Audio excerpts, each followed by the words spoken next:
Assalamualaikum warahmatullahi wabarakatuh. Okay, today I want to talk about a cult and its 7 slippery slope.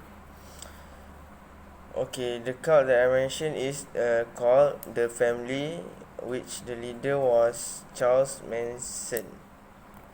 Okay, Charles Manson is an American criminal and a cult leader whose followers carried out several notorious murders in the late 1960s. Among the victims was a famous actress, which is Sharon Tate. She was killed during his 8-month pregnancy.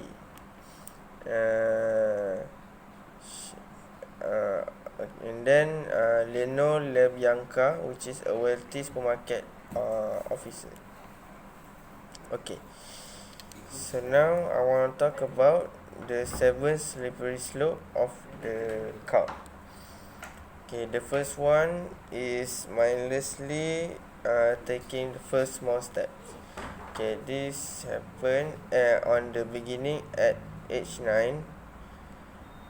Charles Manson had spent so much of his life in juvenile reformatories or in prison for crimes that included petty larceny, armed robbery, burglary, and auto theft.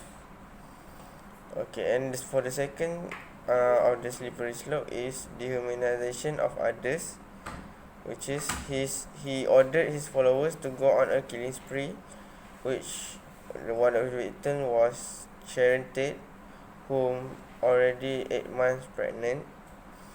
He said they are going to dominate the earth one day after a war called race war, and that the cult, which is their family, will dominate the world one day.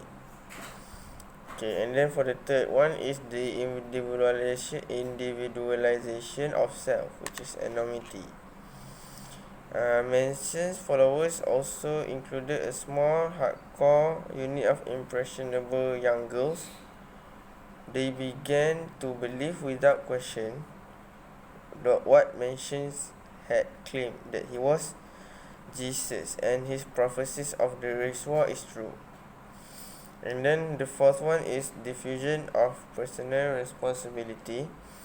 Okay, based on Manson's last interviewer before Manson died, he said that Manson, who maintained his innocence until his death, he said that I didn't have nothing to do with the killing those people, and he told the interviewer in a phone on that day, in a phone call that day, he said that they knew I didn't have nothing to do with it.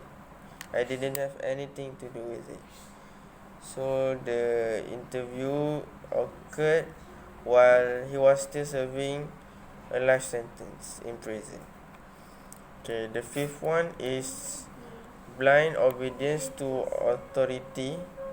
Okay, Manson's hold over his followers was graphically illustrated in 1968 until 69, when the family, which is the cult, carried out several murders on Manson's order.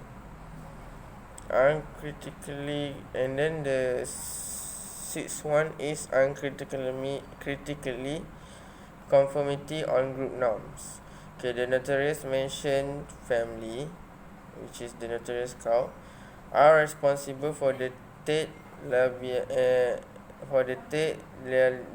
murders in 1969, which is was a prime example of both blind obedience also and conformity to group norms, which is the group norm was to do what Manson said without and including murder, without any question at all. No one can argue about his order. And then the last one is passive tolerance of evil through inaction or indifference. Okay, Sharon Tate have been pregnant for 8 months for the life had pleaded for the life of her unborn child. She was mercilessly stabbed in the stomach by Atkins, which was one of the most loyal followers of Charles Manson cult. And then Kasabian, which was one of the followers also that present when the killing occurred. She said that Atkins' chilling word to take before she stabbed her was, "Look, bitch, I have no mercy for you. You're going to die, and you better get used to it." Okay, that's all for the 7 slippery slope. And then the reason that the cut happened because when Charles Manson moved to San Francisco after being released from a juvenile center in 1967, he attracted a small but devoted group of followers from among the city's bohemian youth culture. Okay, by 1968, he had become the leader of the cult, which is called Family, a communal religious cult dedicated to studying and implementing his eccentric religious teachings, which were drawn from science fiction as well as the occult and fringe psychology. He also preached that the coming of an apocalyptic race war that would devastate United States and leave the family, which is the cult, in a position of the most dominant power. Okay, that's all from me. Thank you.